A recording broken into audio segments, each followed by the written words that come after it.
রাজধানীর যানজট নিরসন ও সড়কগুলোতে অবৈধ পার্কিং ফুটপাত দখলমুক্ত করতে উচ্ছেদ অভিযান শুরু করেছে ডিএমপির ট্রাফিক ওয়ারি বিভাগ। রবিবার ১৯ মে সকাল ১১ ঘটিকার সময় ডিএমপি ট্রাফিক ওয়ারি বিভাগের উপপুলিশ কমিশনারের নির্দেশক্রমে ট্রাফিকের এসি কপিলের সহযোগিতায় জুরাইন ট্রাফিক ইন্সপেক্টর মোহাম্মদ ইসমাইল রাস্তার যানজট মুক্ত করতে হকারদের উচ্ছেদ অভিযান পরিচালনা করে থাকেন।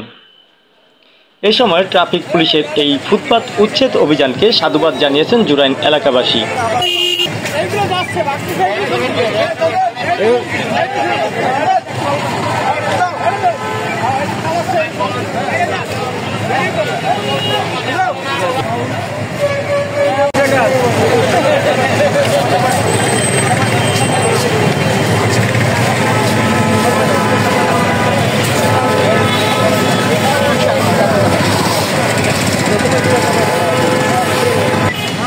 मार्केट